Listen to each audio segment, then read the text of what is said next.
Okay, folks. So in this video, we're going to cover some of the most common questions that come up when we're working with people that are getting into this microsolidarity stuff.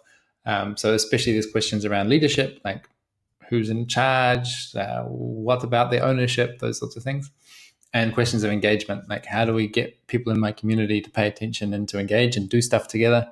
So first, the leadership piece. This is obviously a really big topic, and I'm going to try and just compress and pull out some useful small pieces, some stories from my experience. I don't think it's the last word to say on leadership in a community context, but maybe open some useful questions at least.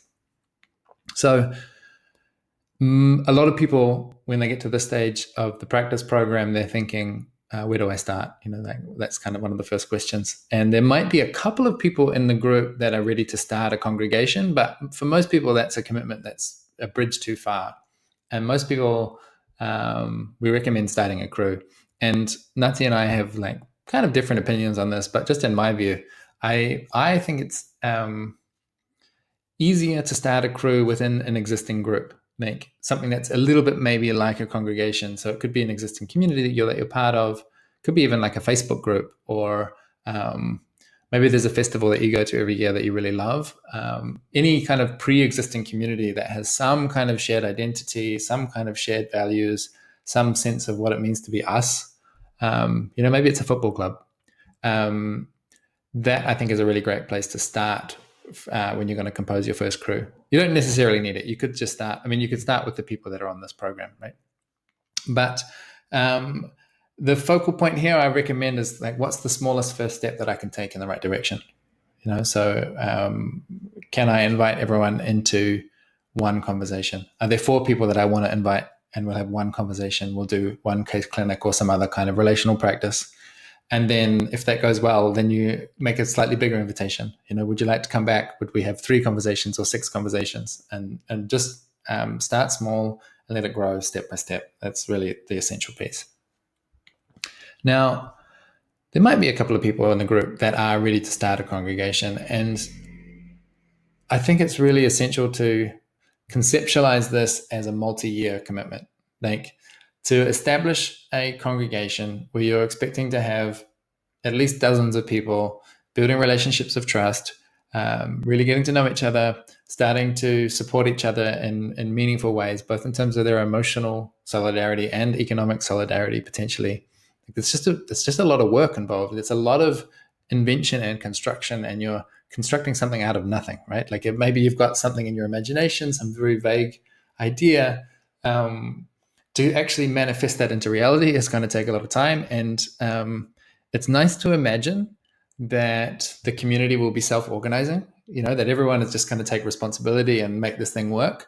But it's, at least for the start, while it's mostly imaginary and it's not real yet, the people who are starting out, the first couple of founding people, are going to have to provide a lot of energy. Like, it's just going to take a while. And eventually you might get into this position where many different people have this sense of ownership, and many different people are taking acts of leadership and helping the community to go really well. But that's probably not going to happen overnight. So just be really clear. Like, do you have the capacity, and are you up for making this big commitment and making a big experiment? At least when Nati and I were designing our first congregation experiment, we said, we're going to do a 6-month trial. So the first invitation is, we're going to have a gathering. You're invited to come to this gathering, and then we're going to hold crews, home groups for the next 6 months. And then at the end of that 6-month period, we're going to review and decide if we want to keep going. And while we announce to people it's going to be a 6-month experiment, in the back of our heads, we're already thinking, well, if that goes well, we'd like to do it again 2 or 3 times maybe. So it's already a year, maybe 2 years that this experiment is going to continue. So you have to look a bit into the future. When you're in that founding position, assuming, like me, you want to be in a context where everyone gets to lead sometimes, where there's a sense of shared power, shared responsibility, shared accountability, that no one is a particularly special person. There's not really like a boss or one person in charge, but that it's distributed. Like, to get to that stage, your role as a founder, as an initiator, as a caller or a host, whatever your language is, a lot of what you're going to have to do there is about encouraging. It's like encouraging people to step in and to step up. So for me, this is really simple things like, I love talking. I love having opinions about things. So when we're in a group conversation, I always want to volunteer with my advice or my idea on, oh, have you thought about this? But as someone who's trying to encourage other people to, own their own agency and to cultivate their own leadership, maybe it's more useful than me giving my answer is to say, hey, Jim, what do you think? Hey, Sally, what do you think? Like, I think you've probably got something really useful to share on that point. And just doing this basic skill of encouragement, saying, what you're doing is great. I love it. How can I support you? You should do more of it. Have you thought about doing it this way? And it's a whole posture. It's a whole skill. And it took me as someone who's founded a bunch of different communities and crews and companies, like this is a real practice that it's a muscle that I've had to stretch over the years to really learn how to get out of the self-serving, like I'll do it, I'll fix it, I'll be the hero, like very much feeding my own ego, and looking how to cultivate and develop other people, and it becomes like it's like a choreography, that as we're encouraging other people to step in, that means I'm going to have to step out to a degree. It's like a two-player game I'm going to have to make some space for the other person to arrive into. And so in that sense, shared leadership means giving up power. It means that if I want to be in an environment where it's not just me calling the shots, but there's 10 people or there's 30 people that feel like, they're empowered, like they have a meaningful say, that's going to mean that not everything is going to go my way. And that, again, is like, it's a whole developmental process. It's a whole kind of maturity to get used to the idea that I'm not in control. Like this is a shared project, and some things are going to go my way. Some things I'm going to be really unhappy about it. And I'm just going to have to learn how to cope with that.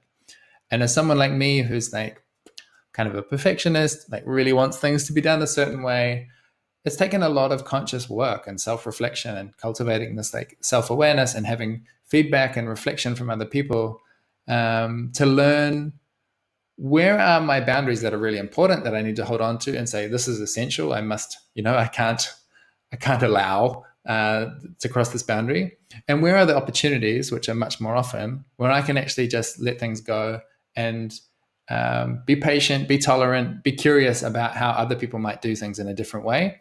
And over time, I learned that when other people do things their way, actually, a lot of times their way of doing things is better than mine. They've just got a different way of thinking. They've just got a different perspective, a different set of priorities. And so, some people, maybe you'll be really natural at this. Other people like me, it really takes a lot of effort to learn, how do I give up power? How do I give up control? How do I allow for this group to be more spontaneous and less according to my plans?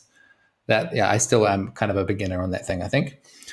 And this process of stepping in and stepping out, stepping forwards and stepping back, that really needs to be intentional. Like, I don't think that just happens by magic. I don't think it happens overnight either. I think it's a patient process. And I wanted to share a little story from my experience at Inspiral, which for me was like just a really striking example of a kind of leadership that I wanted to emulate. I had this role model where I was like, I've never seen that before, and I love that. I want to do that. So quite early on, actually, after I joined Inspiral, I think maybe I'd been there for less than a year. We were at one of our big gatherings, our big annual gathering, and it's this kind of peak moment in our shared calendar, and everyone's present. Well, a lot of us are present. And Joshua Weil, who's the founder of Inspiral, on one of the evenings, he told this story about basically how he had been in a very significant leadership position since the start, and that he didn't want to be there all the time. Eventually he'd like to be just a community member like all the other community members. And he used this metaphor, which has stuck with me ever since, many years ago, of starting a fire, like starting a campfire. When you first get that little flame going, you might have to blow on it a little bit. There's little embers, and you blow on it, and that helps the flame to catch. And if you don't blow enough, then maybe the flame's going to go out. But if you blow too much, then maybe the flames are going to go out because you're going to blow them out. And he said that he could see his role as a founder of this community as being the one that's kind of blowing on the flame, that he wants to contribute, because if he doesn't put the energy in there, then maybe nothing's going to happen. It's not going to happen without him. But if he puts in too much, it's also going to dissipate and disappear, because people are just going to be relying on him to do everything.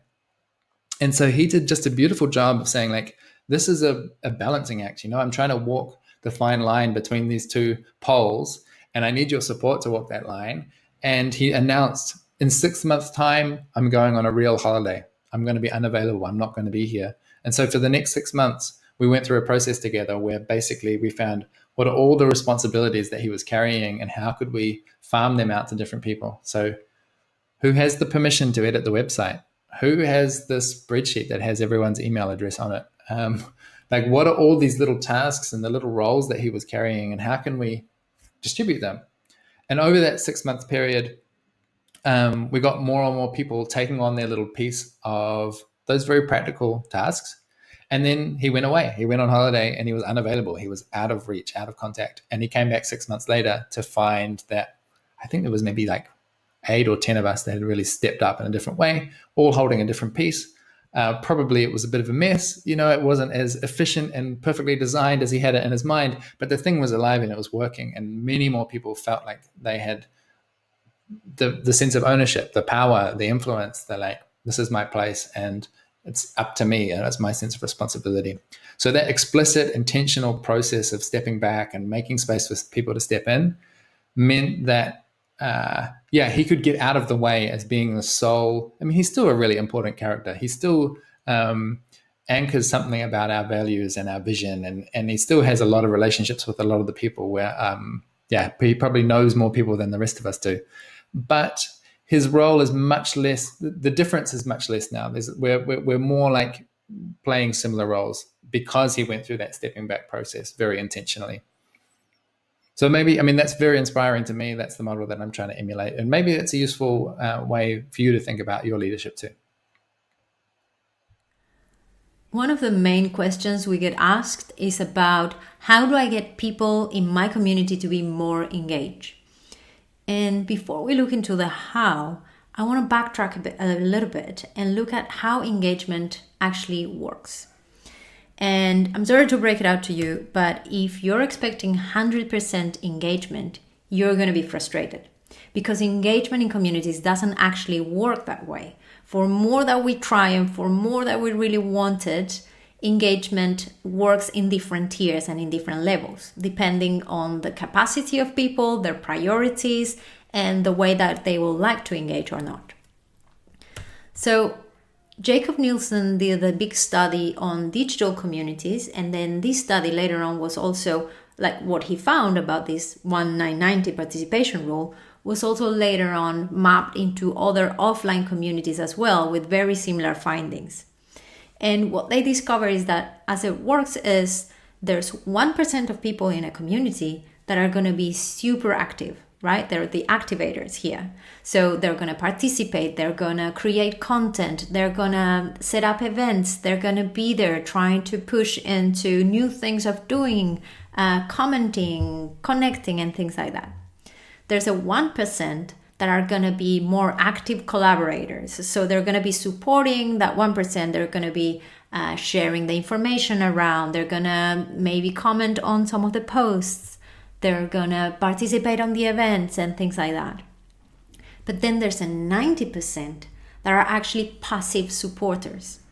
And what that looks like is they're actually there, they're reading the information, they're reading the comments, but they might not reply. They might maybe share the information about events, but maybe not. They might participate on the events, but maybe not. Maybe their participation will be a little bit more sporadic, right? So why is it useful to know about these different ways of engagement?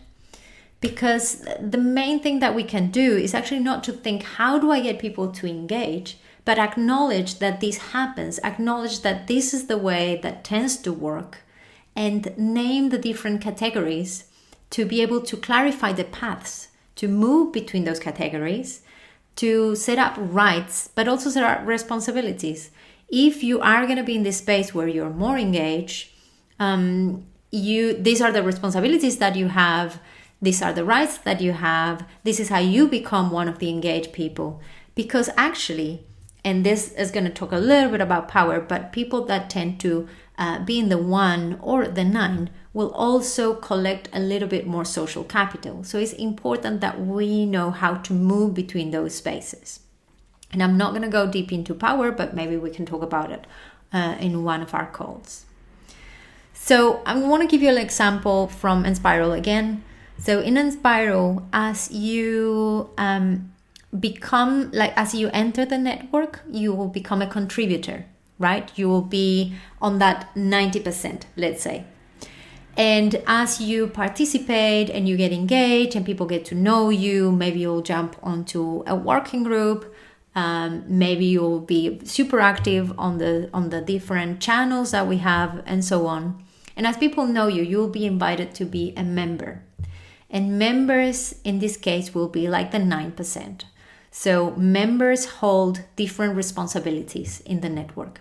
Members can invite contributors, so those are the rights, but also members are the backstop if something goes wrong. If something is happening, if someone has an issue, you can always reach out to a member and you know that they're gonna be there and jump into whatever needs to happen to resolve the conflicts, right? And then we will have a 1%.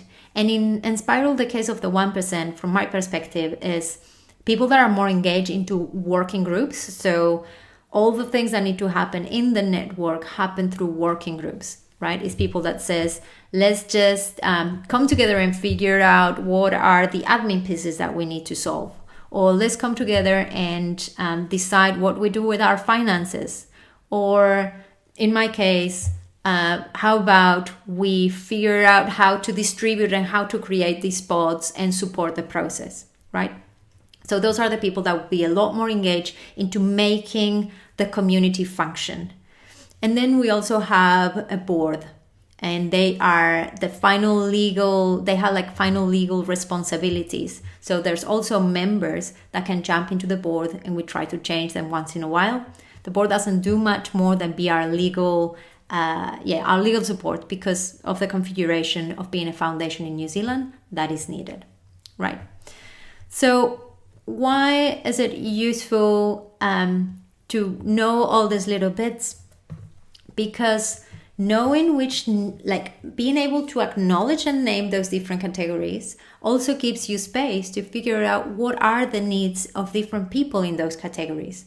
What do they need in order to engage or to participate in the way that makes sense for them, for their capacity and their priorities, right? And if we know those needs, then we can create spaces for different people to engage in their own way. And we've seen it as well with the right invitation that we can create for people. You might be able to shift the 1-9-90 to maybe a little bit different, like a 10-20-70, something like that. So it's possible to shift a little bit these percentages, but it's very useful to know that this is how normally it tends to be in a community. So you can reduce a little bit your expectation, but also mainly your frustrations on trying to get everyone to be super active.